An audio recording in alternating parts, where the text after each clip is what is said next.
Saudara-saudari yang terkasih dalam Yesus Kristus, kembali bersama dengan saya, Romo Petrus Yuniarto, CP. Pada hari Minggu Palma ini, kita akan merefleksikan bagaimana penyambutan Yesus dengan daun palma. Penyambutan Yesus dengan daun palma adalah penyambutan Yesus sebagai Raja, Mesias. Ini adalah anggapan orang-orang di Yerusalem pada saat itu, bahwa Yesus datang sebagai Raja. Karena mereka menganggap dan menghubungkan Yesus sebagai anak Daud. Pujian ini hanya singkat, tidak kekal, karena berasal dari pemahaman yang belum sempurna, yang belum mendalam tentang siapa Yesus itu sebenarnya. Tetapi itu adalah sebuah proses. Ketika pemahaman belum sampai mendalam, tentu mereka akan belajar setelah Yesus bangkit. Berbeda dengan orang-orang Yerusalem, pujian Allah sungguh kekal kepada Yesus, karena Ia ada di dalam Yesus, dan Yesus ada di dalam Dia, di mana Allah menyatakan bahwa Yesus adalah putranya yang terkasih.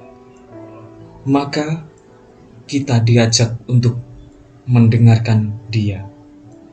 Bapak, Ibu, saudara-saudari yang terkasih, penderitaan Yesus itu adalah bukti ketaatan, bahwa Ia menderita untuk menunjukkan ketaatannya kepada Bapa. Demi penebusan, Ia menyerahkan diri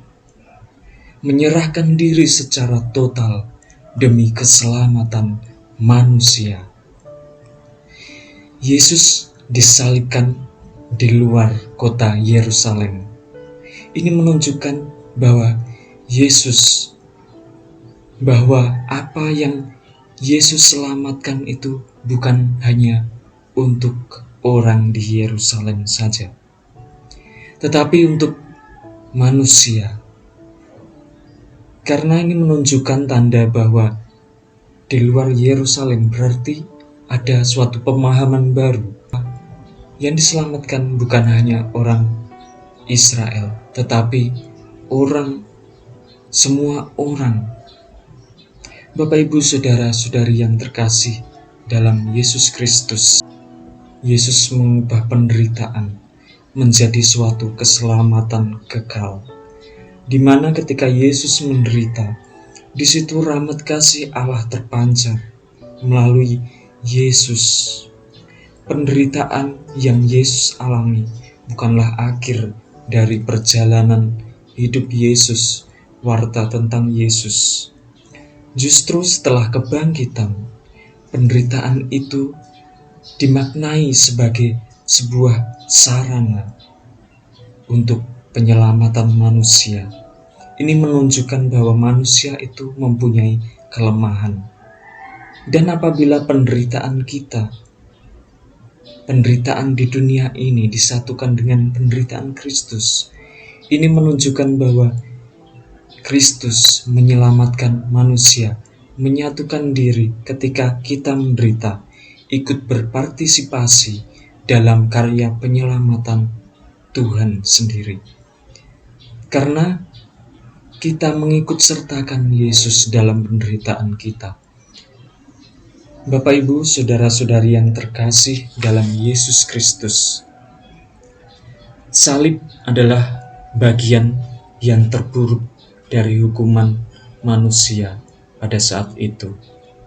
Tetapi dengan kehadiran Kristus, salib Kristus, penderitaan Kristus justru menjadi kesempurnaan, karena di dalam kisah penderitaan ada nilai yang mau diangkat bahwa Allah sungguh mengasihi manusia. Allah sungguh solider dengan manusia, sehingga penderitaan Yesus adalah bukti solidaritas yang besar Allah kepada manusia. Allah menyatakan kasih-Nya yang begitu besar melalui penderitaan Yesus itu. Bapak, Ibu, saudara-saudari yang terkasih, salib Kristus itu adalah bukti pengosongan diri, adalah bukti bahwa itu sebagai sarana untuk penyempurnaan. Maka dalam salib ada tanda horizontal dan vertikal. Ini menunjukkan sebuah hubungan antara kita dengan Tuhan dan kita dengan sesama. Ini menunjukkan suatu hubungan yang menyeluruh. Bapak, Ibu, saudara-saudari yang terkasih, maka kita perlu mengubah pandangan dari kengerian salib menjadi keselamatan. Karena ada Kristus di dalam salib penderitaannya, Yesus itu sungguh-sungguh mencintai manusia. Maka Bapak, Ibu, saudara-saudari yang terkasih, penderitaan Yesus sebagai sarana perjumpaan antara kelemahan manusiawi kita dengan Tuhan. Kita disatukan dengan perantaraannya, di mana Ia satu dengan Bapa.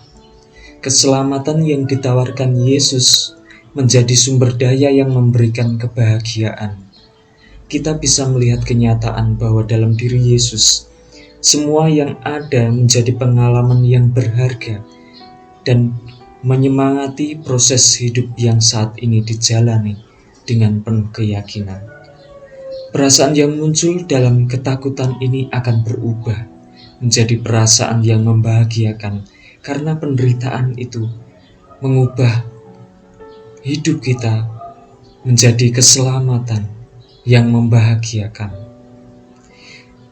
Semua pengalaman penderitaan manusia apabila disatukan dengan penderitaan Kristus akan menjadi sumber yang membahagiakan, sehingga apapun tantangannya dalam hidup, kita selalu ingat akan penderitaan Kristus. Saudara-saudari yang terkasih, semoga kita selalu mendapatkan rahmat berlimpah pada persiapan dan perayaan dalam pekan suci ini. Semoga Tuhan memberkati.